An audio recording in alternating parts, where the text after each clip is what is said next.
What's up, guys? Taylor here for Beacon of Light, and I am here in Phoenix, Arizona, the state capital, where right in front of me is a protest, march, rally, whatever you want to call it, organized by the Women's March about Roe v. Wade. However, I think it's about a lot more than that. I know this time of year is normally when they do the women's marches anyway. I think this is more of a congregation, but you've got an interesting mix of leftist politics going on at this very location. We're going to go talk to people.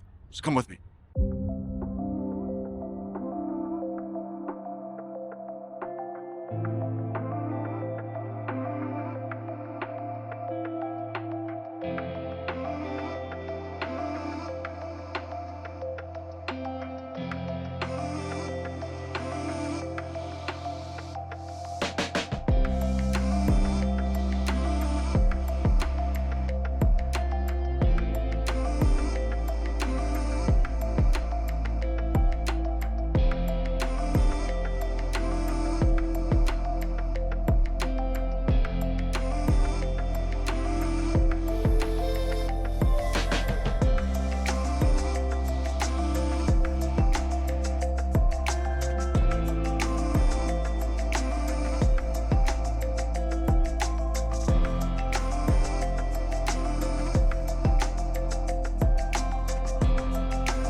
What are some of the main reasons that bring you guys out today, and what sort of message do you want heard by other people?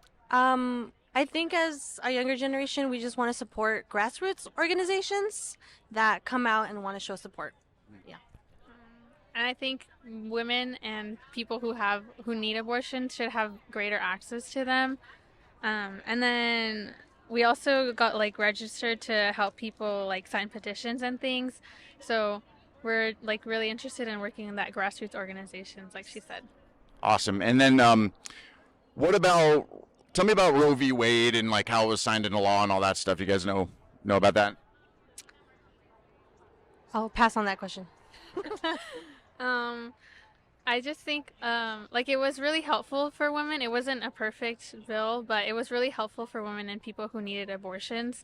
And when it got revoked, that harmed a lot of people, and it scared a lot of people, because obviously not everybody wants to have kids and things happen. And so implementing laws that will help women and people who want abortions feel safer is really what we're looking for. And I feel like when people threaten to ban abortion, they don't realize that the legal abortion that we have right now is the safest form for women and for people who want to have abortions. So if you revoke that, then people will turn to harmful ways that are unsafe, and it'll kill the lives of women too. Did the banishing or abolishing of Roe v. Wade, did it make it illegal to get abortions?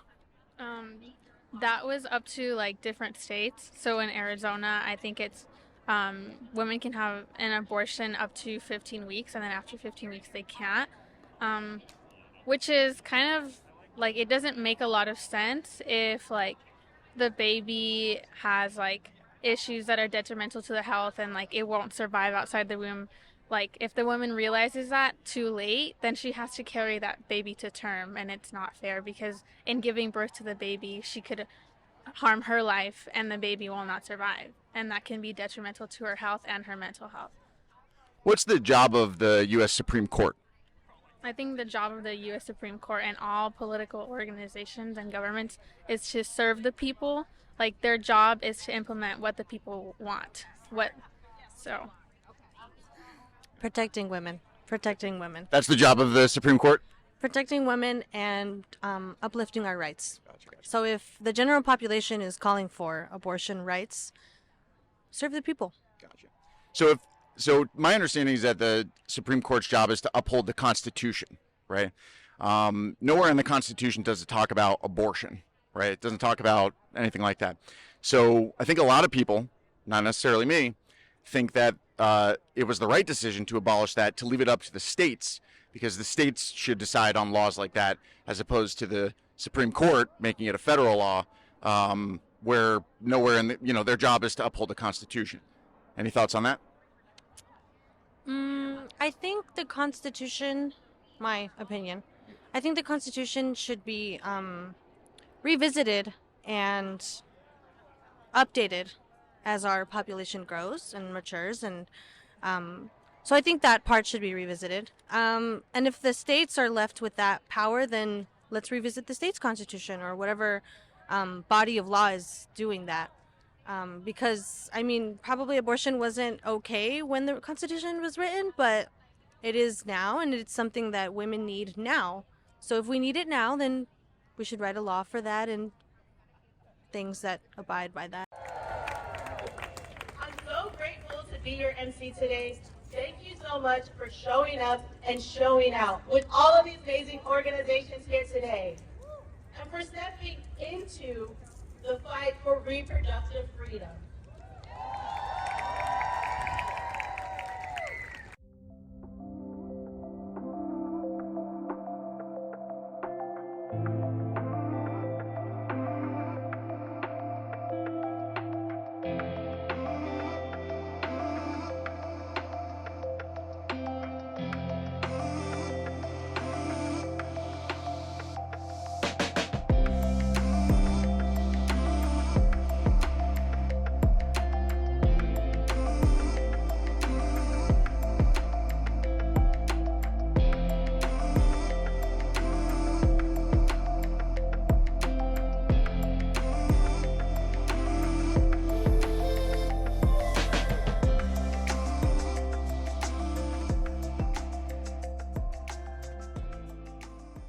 So guys, I'm here with Dr. Andrew Horn, who is running for Congress, and he was very forthcoming and came up to me and introduced himself, and I always appreciate that in a politician. Obviously, you got to get out and connect with the people, but Mr. Horn, how are you? Tell me what brings you out today. So I'm out here today at the Women's March because one of the most important things that got me into this race, it was the Dobbs decision, overturning Roe v. Wade.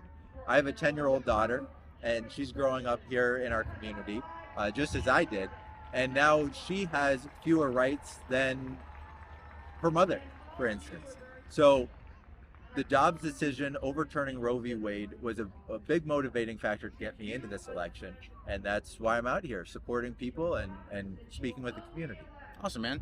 What sort of platform are you running on, if you will? I know that's probably a kind of a non-PC way of putting it, but what are maybe some of the core points of your campaign that you're looking to address to the people of Arizona, and obviously to represent us in Congress for the United States? Yeah, so a little bit, I'm going to back up just a little bit. My name again is Andrew Horn. What did I call you? No, you did. Okay, good. I'm not related to Tom Horn, though. Okay. Which is where I was going. I don't know who that is, so maybe that's a good thing. Tom Horn is a long-term Republican in the state of Arizona.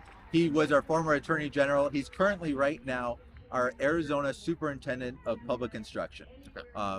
It's a mouthful. Yes, it is. Yeah. But my name is Andrew Horn, and I'm running as a Democrat, and my core issues are public education, gun safety, and women's rights.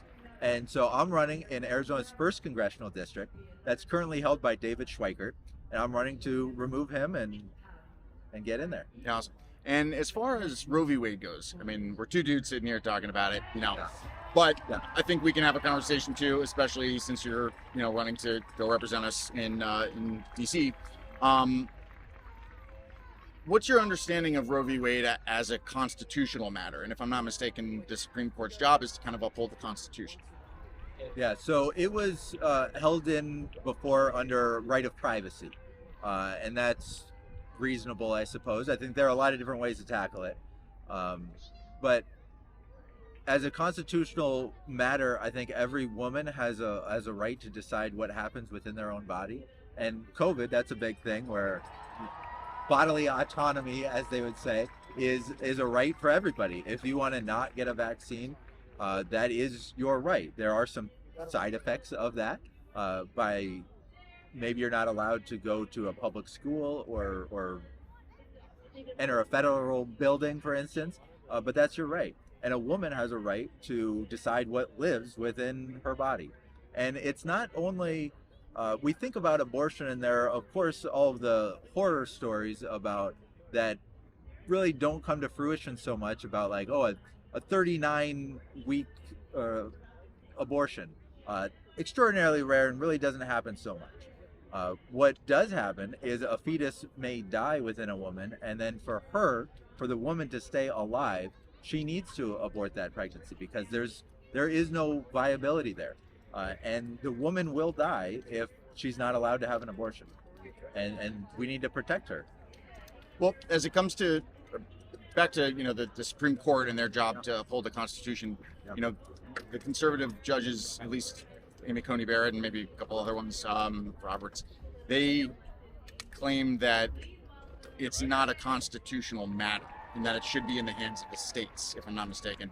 What are your thoughts on that? And if they're wrong, why? So, yes, their position is that it should be left up to the states. I think that we'll see as time goes on, and it's happened in Kansas now, and we're going to have a ballot initiative here in Arizona, that I think leaving it up to the people is a good thing. I think that the majority of people in the United States will agree that it is a woman's choice, and that even going that way and leaving it up to state by state, that the states will overwhelmingly want to have women's choice. But do you think it's right or wrong or somewhere in between? I think we started the conversation by you talking about how the decision to remove it, the Dobbs decision, was a bad thing. But from a constitutional and Supreme Court standpoint, and the relation between the two and the Supreme Court's job, why is it wrong? Good question, Siri. So I don't know. I'm not an attorney. What I do is I speak with the people, and I think the people want that to be a right. And when the people want it to be a right, I think we need to uphold that. You are correct that the Supreme Court said we're going to take that away, and that's very complicated because when you speak to many judges, they all have different opinions, and then it gets down to what is the language of the Constitution and what is that actually saying, and it's up to interpretation. And my interpretation, and I think many of the people out here, is that a woman needs to have the right to have an abortion and to her bodily autonomy. So on the topic of bodily autonomy, and I know we're two dudes that will never most likely experience pregnancy. Most likely. I won't. I won't either. That's a fact. At what point is the life inside woman, I mean, do you consider it a life? A lot of people use the term fetus, which some people may think kind of dehumanizes, what it is.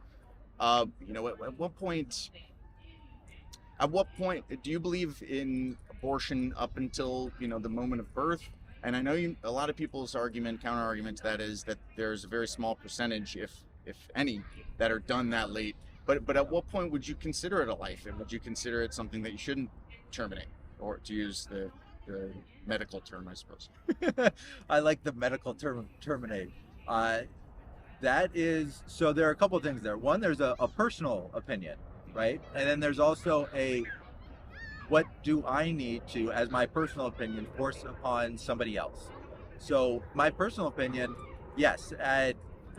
Again, you can kind of make up numbers a little bit. Like 20 weeks, is that a life? I would say yes.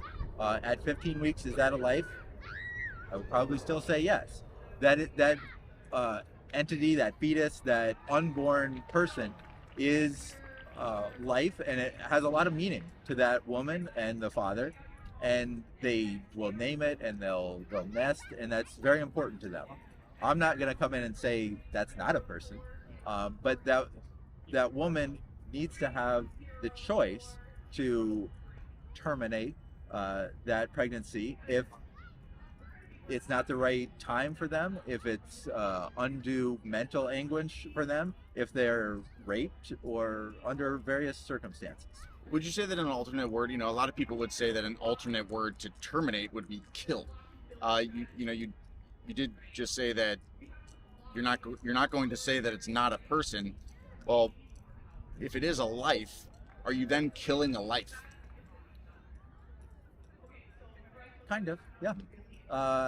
So if, let's say, at 15 weeks, at 10 weeks, at 1 week, can it sustain itself outside the womb?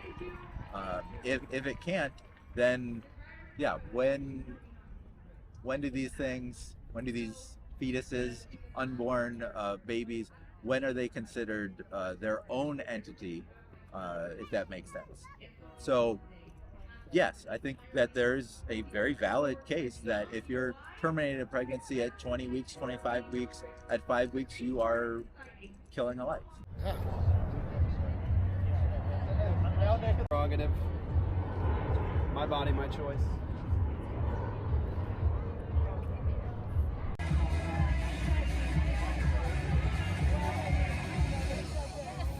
You can see the sign, but not me. I'm here with Christy, and I just want to get your opinion on the day today. Christy, how are you? I'm good. It's a beautiful day, and it is a beautiful day to exercise our freedom of speech and to reach out to those who would like to see choices for women and for a full service of healthcare. What people don't realize is that abortion healthcare is not just choosing to terminate a pregnancy. Back in 1980, I was just telling my friend, back in 1980, I was pregnant, desperately wanted that baby. However, I miscarried. The baby was not naturally expelled. So I did have to go in for an abortion to remove the fetal tissue so that I didn't die. There are doctors today who will no longer perform health care for women because they're afraid that they are going to go to jail. I marched for this in 1973. I can't believe I'm still marching for this. I am pro-life, and pro-life is pro-choice. I don't want people to dictate to me or to anyone what they should do. You should have a choice. And you should be able to receive the health care that some women desperately need. Recently in Ohio, a woman was arrested and prosecuted for having a miscarriage. She miscarried in the bathroom and was charged with abuse of corpse. This was a baby that was desperately wanted. Most of these babies are desperately wanted. And yet she found herself being prosecuted for something that naturally occurred. Fortunately for that woman, the grand jury refused to indict her. You know, the majority of people want abortive health care. So we don't understand why a certain few legislators and those in power want to remove those rights for women. What's your understanding of, like, maybe you can educate me a little bit, the function of Roe v. Wade as it relates to the Constitution? And if I'm not mistaken, the Supreme Court's job is to uphold the Constitution. Well, Roe v. Wade was a case where there were two people involved. You know, the man and the woman, and so that was the you know, that was the problem, is that one wanted the child, one didn't, you know. However, what most people I don't think understand is that women are the one who will have to carry the pregnancy. Women are the ones that have the health risks, that have future health risks. Women are the ones that will have to miss work, miss career opportunities. Some will lose their jobs still in this day. Women are the ones that bear the brunt of everything that occurs during a pregnancy. And so they they need to have a choice as to whether or not they're going to bring forth or go forward in a pregnancy. Things happen, you know. Not all uh, not all birth control is effective, and so you know. Um, But as it relates to the Supreme Court, right, and their decision, you know, I believe most of the conservative ones on the court ruled it as a non-constitutional matter, which I think was kind of at the crux of it, at least from what they say. You know, and that the states should decide on that. What are your thoughts on that? well, we're seeing right now what's happening with that. We have a chaotic mess right now. Women have to, because every state has a different opinion and has different laws. There's no consensus. And so women in certain states have to travel to other states just to get health care, you know. And even children, the 10-year-old girl that was raped and had to, you know, further be traumatized to be brought out of a state, you know, to receive care. It's just a mess. It's an absolute mess. You know, a lot of women cannot afford to travel. They cannot afford those types of things. So we're seeing that it predominantly is affecting those who don't have the financial means to do that. And, you know, we're seeing right now in the state of Arizona that they're wanting to go back to laws from the 1800s, you know, and they want to, you know, propose a total ban. And it just, it isn't good for women. Well, what percentage of abortions are due to things like miscarriages or rape and incest and things like that? Do you know? I know that it's a very low amount. I don't have figures in my pocket to pull out right now, but it's very, very low amount. As far as, well, for miscarriages and for fetal anomaly and those types of things, it's a much greater amount than um, what you would think. So, So a lot of people would say that, you know, because the majority of cases are, I suppose you could say, elective. You know, I mean, we don't know what's in everyone's minds. You know, that's why I'm kind of like semi-indifferent. But like, how many are elective? yeah, no, I'd be curious. I mean, a lot of people would say that, or some people would say that, you know, if people that are more conservative and quote unquote pro-life, you know, would grant exceptions for these horrific cases of rape, incest, etc. You know, what about all the rest? Are we willing to concede that the rest of them, you know, should be banned? Well, even so, and I'm trying to look up the data as we speak, and it's a little difficult because I have to go through a lot. But the thing is if your personal belief is to never abort, then don't have an abortion. But if you're, you know, everyone should have the right to body autonomy. You have the right to your body autonomy. You have the right now to say whether or not you bring forth children into the world. You can get a vasectomy or not.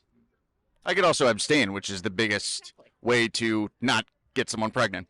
And most women have that choice as well, I would argue.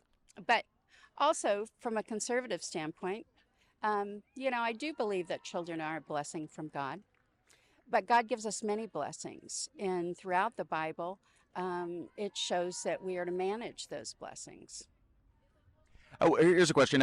See, I know a lot of people here are talking about, you know, bodily autonomy and my body, my choice, etc. At what point is whatever's inside a woman, whatever you would call it, and like I'd like to hear it in your words, at what point is that considered a life, and would you consider it, you know, murder or just killing a life? Well, there are just too many there are too many variables. So it isn't a black and white thing. It never is. It never, ever is. So for me, a child would have to be viable outside the womb to be alive. They would have to be born and be alive to be a person. Okay. So there are a lot of people who, aren't viable outside the womb, but they're already outside the womb, right? Like people in comas, people on life support, et cetera, et cetera. I mean, some people may argue, a logical to follow, what you just said there, down a logical path. You could say if those people are not viable, it shouldn't be illegal to kill them, right? Or end their life. No, that's not what I said at all, or not what I mean, and that is a pretty skewed view. Why? Because they are alive. And would you say that, like, a baby, fetus, whatever you'd like to call it, the life in the womb, if I'm not mistaken, there many babies, fetuses, whatever you'd like to call it, lives are viable outside the womb well before they're actually born. So what are your thoughts on that? Can you say that one more time? Well, I mean, if I'm not mistaken, and again, I'm not the most knowledgeable guy on this subject, so I'm asking. If I'm not mistaken, a lot of babies, fetuses, whatever you'd like to call them, are viable outside the womb well before they're actually born. So I guess I'm trying to wonder, like, is there a point during the pregnancy where you would say, okay, we shouldn't electively terminate that life, if you consider life? Can't say you can't make that determination. Every single case is different. Every single case has different it has different things that would pertain to that. So there is no one answer. So let's do a hypothetical scenario. Let's say if you'll take me at my word that the vast majority of abortions are electively done. Essentially, people who consider what they've done a mistake, right? Maybe they had a drunken night out, maybe they, whatever it was. It seems like that's from what I've heard. A drunken night out? Yeah. Well, that is a lot of cases of abortion. I mean, I have friends that have gotten abortions because they went out and they made a mistake and slept with someone they didn't want to. But I'm curious to know your opinion. If they did something like that, if let's grant that is a substantial portion of abortions that are performed in this country, right? Is there a point in that pregnancy where you would say, okay, maybe we should just carry it to term and give it up for adoption or something like that? Okay, first of all, I don't know where you got that information, but no. And there is a point in this dialogue that it will end, and that point is now. Okay. All right. I appreciate your info. Thank you so much.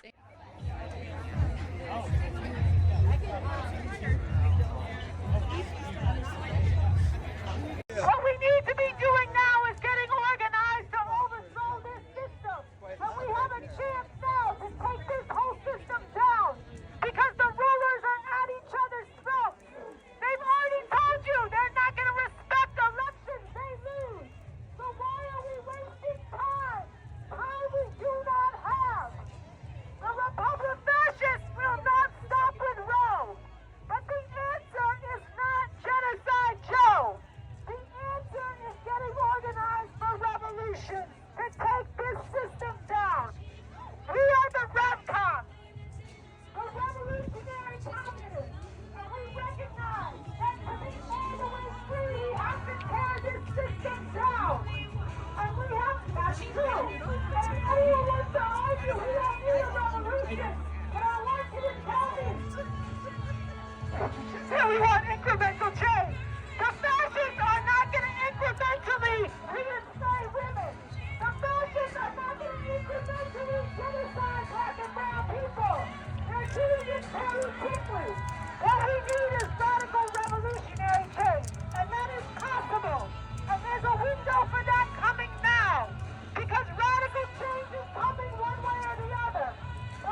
Watch out! It gives them nothing. Science, baby!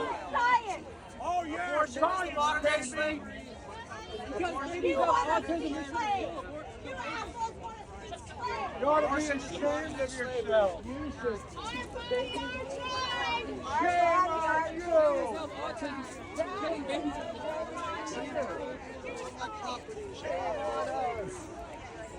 Guys, I'm on great state.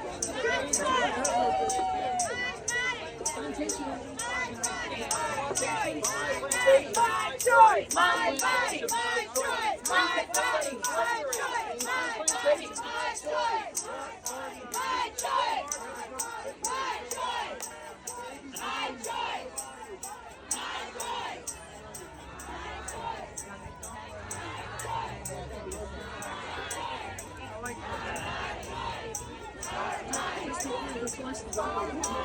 I have, yes.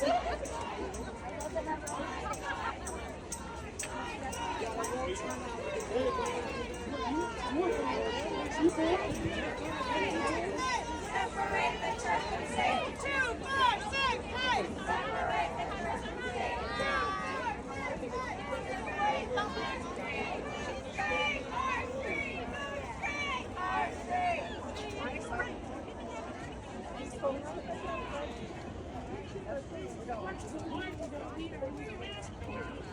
We were packed from one end to the other, Don't pay across attention. the street and around the Capitol. Keep You guys walking. got 500 people here.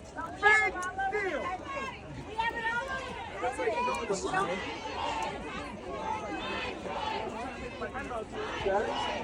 No, I'll talk to you though. I love being a woman. I think you're slowly. No, that's it. 300. I just counted. 300 people that support murder. You're definitely trolling.